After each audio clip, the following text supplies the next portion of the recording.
नमस्कार। फिर से एक बार स्वागत है मेरे चैनल पर। मैं हूँ राज। आप देख रहे हैं हाईवे नाइट। दोस्तों, आज की ये जो कहानी है ये बलिया डिस्ट्रिक्ट की है। भेजने वाले हैं रमेश जी। और ये घटना उनके साथ में हुई थी 2003 में।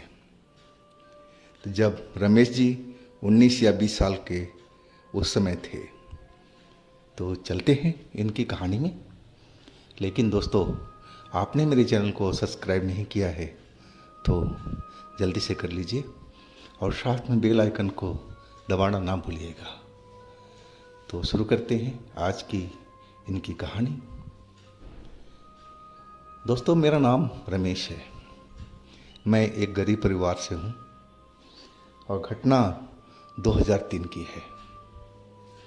मैं थोड़ा बहुत पढ़ा लिखा था, लेकिन मेरे पिताजी अब पढ़ाना नहीं चाहते थे। वो अपने साथ में मेहनत मजदूरी कराना चाहते थे। कहते थे कि तू अब जवान हो गया है, अब तू हमारे साथ में काम पर चल। और वही मैं करने लगा था। हम लोग घर बनाने का, मेहनत मजदूरी का, यही सब काम करते थे। और इसके बाद पिताजी कहीं अलग काम पर लग गए थे, मैं कहीं अलग लग गया था। मेरे साथ में जो लड़के थे वो नशेड़ी थे, नशा करते थे। और उन्होंने भी मेरे साथ यही किया। मुझे धीरे धीरे करके नशे के आदी बना दिए थे। मैं दारू पीने लगा था। अब जो भी कमाता था उसमें आधे पैसे मैं दारू में उड़ाने लगा था। अब हमारे पिताजी थे इस बात पर बहुत नाराज़ थे। वो मुझे मारते थे, डांटते थे, कहते थे कि तू ये तो बहुत गलत कर रहा है। इतनी सी उम्र में तू दारूबाज हो गया। अभी तेरी शादी करनी है, तेरी घर बसाना है, अभी तेरी उम्र ही क्या हुई है। उनकी बात बिल्कुल सही थी, लेकिन मेरे को तो आदत पड़ चुकी थी। दारू का चस्का लग गया था।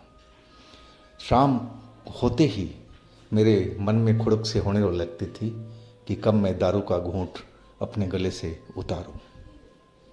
और सीधा हम लोग दारू के अड्डे की तरफ भागते थे काम ख़त्म होते ही। और फिर हम दारू लेकर के कहीं एकांत में, कहीं पेड़ों के पास में, कहीं भी बैठ जाते थे और दारू का सेवन करते थे। और इसके बाद हम देर रात तक घर पहुंचते थे। और घर पहुंचने के बाद में मेरी पिटाई भी होती थी, लेकिन आदत से मैं लाचार हो गया था। बस इतना ही पता था कि पिताजी क्या करेंगे, ज़्यादा से ज़्यादा पिटाई कर देंगे और क्या करना है। माँ मेरी बहुत दुखी थी मेरे इस रवैये से। वो भी मुझे बहुत समझाती थी कि रमेश बेटा, तो अभी भी सुधर जा, अभी कोई ज़्यादा वक्त नहीं हुआ है। ये नशा बहुत ख़राब चीज़ है, तू इस नशे से दूर रह बेटा। देख तेरे लिए मैं लड़की देख रहे हैं कि तेरी हम शादी करेंगे, लेकिन तू तो बर्बादी की तरफ जा रहा है। ऐसे शराबी कबाबी लड़के को कौन अपनी लड़की देगा।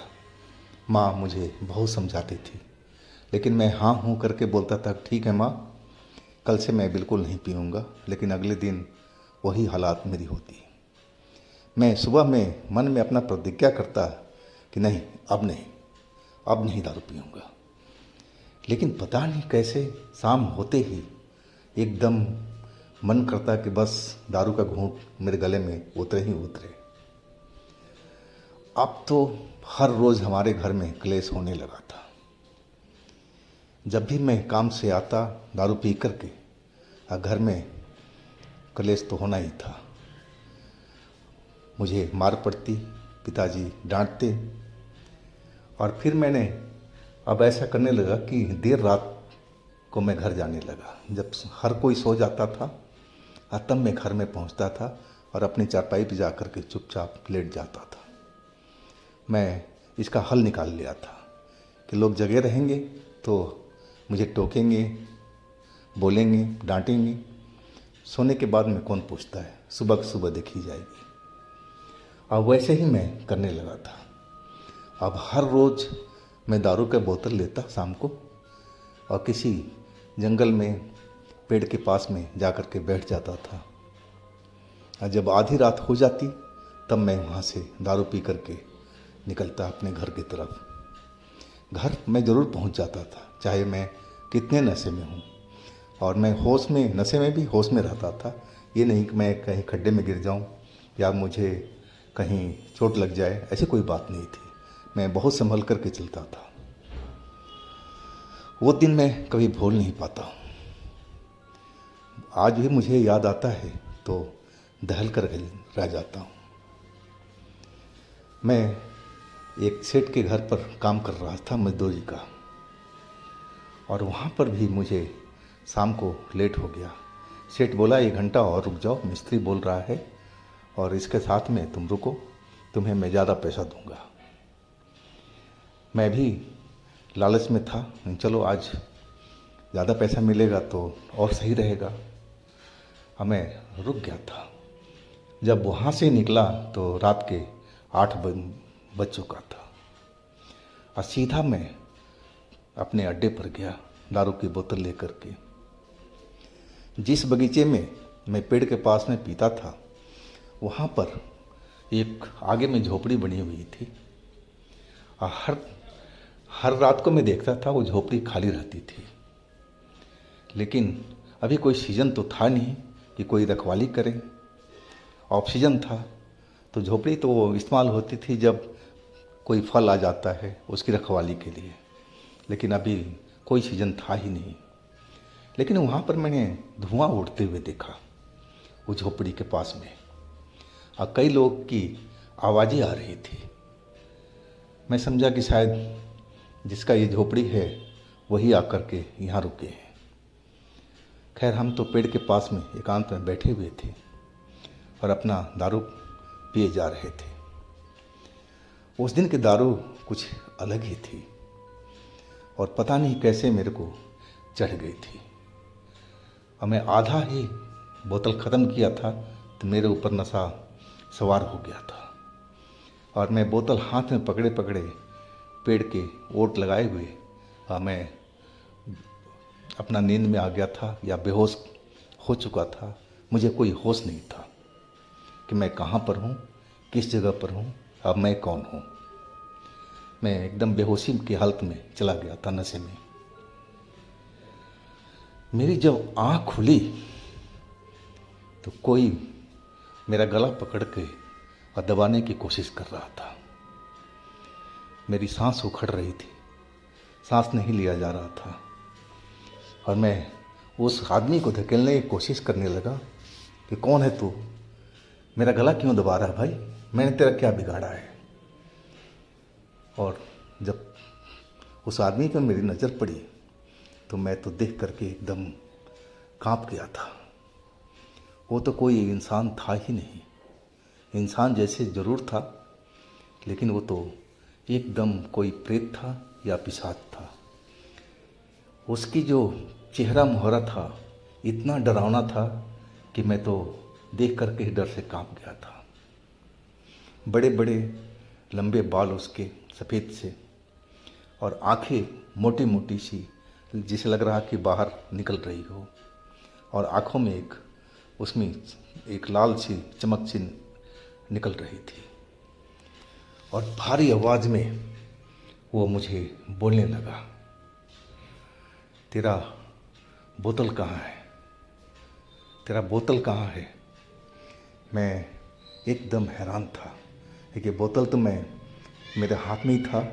अब मैं पीते पीते कब होश में नहीं चला गया था, बेहोशी हो गया था, और उसके बाद तो बोतल मुझे मालूम नहीं कि कहाँ गया। मैं बोला मेरे पास में कोई बोतल नहीं है। जो था वो बार बार वही डिमांड कर रहा था कि तेरी दारू की बोतल कहाँ है, वो दारू मुझे दे दे, वो दारू मुझे दे दे, नहीं तो मैं तुझे मार डालूँगा, यही बोल रहा था। लेकिन मुझे कुछ पता ही नहीं था कि मैं दारू की बोतल कहाँ लुढ़का दिया हूँ। मुझे कुछ दिखाई नहीं पड़ रहा था।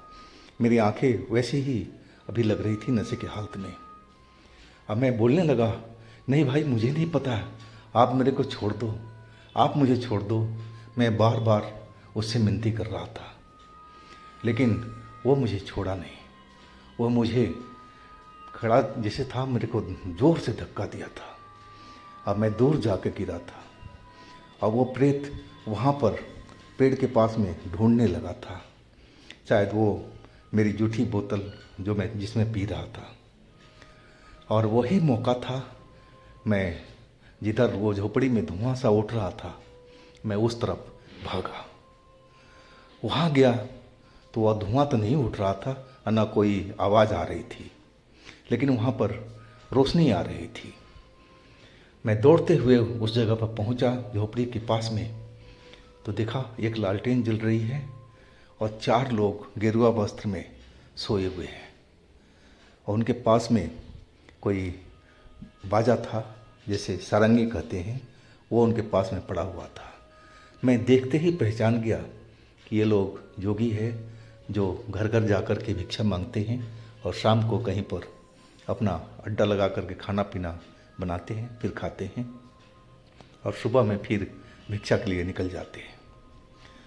और मैं दौड़ते हुए उनके पास पहुंच गया, चिल्लाते हुए, बाबा बाबा आप मुझे बचाओ, वो मुझे मार देगा जान से, बाबा मुझे बचाओ। अब वो चारों जोगी थे, हड़बड़ा करके उठ गए। कौन हो तुम बेटा? कौन तुझे मारेगा? कौन मारेगा मुझे बताओ। अब मैं हाथ की इशारा करने लगा कि बाबा उधर में कोई शैतान है, वो मुझे गला दबा रहा था और ज़ोर से मुझे धक्का दिया है, आप मुझे बचा लो बाबा। और तब तक तो वो जो शैतान प्रेत था हमारी तरफ आ गया था। अब मैं उन जोगी के शरण में था, उनके कदमों के पास में बैठा हुआ था, और वो जो जोगी थे उन्होंने भी उस शैतान को देख लिया था, और वो चारों पता नहीं आपस में क्या बात करने लगे थे। अब मैं तो जैसे मेरा लग रहा था कि मेरा तो हार्ट अटैक हो जाएगा, मैं इतना डर चुका था।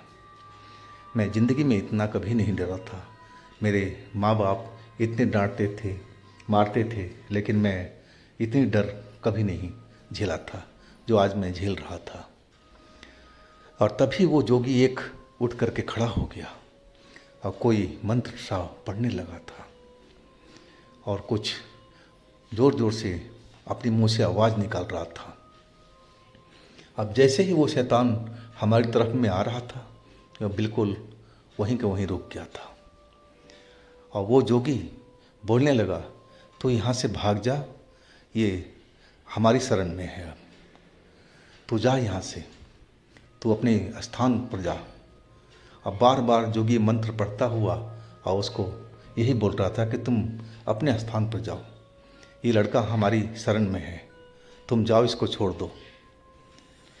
मंत्र पढ़ते पढ़ते अब कुछ देर हो चुकी थी, बार बार जोगी वही अपनी बात दोहरा रहे थे, और अचानक वो प्रेत वापस मुड़ गया था, और इसके बाद वो गायब हो गया। लेकिन मेरी जो डर था वो कम नहीं हुआ था। वो जोगी कहने लगे कि देखो, अब तुम अपने घर जाओ, वो प्रेत चला गया है, लेकिन तुमने ऐसा क्या किया है कि तुम्हारे साथ में वो प्रेत तुम्हारे पीछा कर रहा है, तुम्हें मारने की कोशिश कर रहा है। तब मैंने सारी बात बताई कि बाबा हम ऐसे दारू पीते हैं, और दारू ने मेरा घर में कलेश कर रखा है। और तब मैं यहाँ आकर के दारू पीने लगा, और आधी रात के होने के बाद में मैं घर जाता था। वो जोगी कहने लगे कि देखो बेटा, ये नशा पानी बहुत गलत है, और तुम दारू तो पी रहे हो, वो तुम्हारे शरीर को पी रहा है, तो ये आदत तो तुम छोड़ दो कल से ही। और दूसरी चीज़ है बेटा कि आज अमावस्या की रात है, और ये जिस पेड़ के पास में शायद तुम दारू पी रहे होंगे, वो शैतान का ही घर है। उसी पेड़ पर वो शैतान प्रेत रहता है, और अमावस्या और पूर्णवासी के रात को जो ये चीज़ें होती हैं, काली शक्तियाँ होती हैं, ये इनमें पावर ज़्यादा ही आ जाती है। और वो दारू का स्मेल उसने सूंघ लिया था और तभी तुम्हारे पास में आया था कि तुमसे वो दारू छीन सके और पी सके। जाओ बेटा, अपने घर को वापस चले जाओ। लेकिन मेरे में इतनी हिम्मत नहीं थी कि मैं उस जगह से उस अंधेरे में ही अपने घर की तरफ जाऊं। मैंने बोला, बाबा आप मुझे यहाँ पर सुबह तक का शरण दीजिए, मैं सुबह होते ही अपने घर की ओर चला जाऊंगा। वो कहने लगे, ठीक है, तुम साइड में आकर के सो जाओ, कुछ नहीं होगा, अब बिल्कुल तुम चिंता मुक्त हो। और वही हुआ था। अगर वो महात्मा लोग मुझे नहीं मिलते तो मेरी जान तो उस दिन रात को गया ही था। ना वो दारू उसको मिल पाता और ना मेरी जान बचती। लेकिन वो दारू का बोतल गया तो कहाँ गया? क्या कोई दूसरा प्रेत या कोई दूसरा भूत उसको उठा ले गया था? तभी तो उसको भी वो दारू का बोतल नहीं मिली थी, जिसमें आधा ही मैं पिया था और आधा उसमें था ही। ये पहले मेरे को समझ में नहीं आई थी, लेकिन हाँ, इतना मैं समझ चुका था कि दारू बहुत गलत चीज़ है और मैं अगले दिन से दारू का बिल्कुल कंट्रोल कर लिया था। हाँ, कुछ दिन तकलीफ़ तो ज़रूर हुई थी, लेकिन मैं बिल्कुल अब दारू को त्याग दिया था। मैं तो यही सोचता हूँ कि वो मेरे जो साधु बाबा थे, अगर उस रात को वहाँ पर अपना वो लोग अड्डा नहीं लगाते तो मेरी जान तो गया ही था उस रात को। तो दोस्तों, ये थी रमेश जी की अपनी कहानी। अगर आपके पास भी इस तरह का कोई घटना है, कोई आप बीती है, तो आप मुझे इंस्टाग्राम पर या मेरे व्हाट्सएप नंबर पर ज़रूर शेयर कीजिएगा। और मेरे दूसरे चैनल पर भी विजिट कीजिए, उनमें भी अच्छी अच्छी कहानियाँ हमने डाली हुई है जो बेहद आपको पसंद आएगी।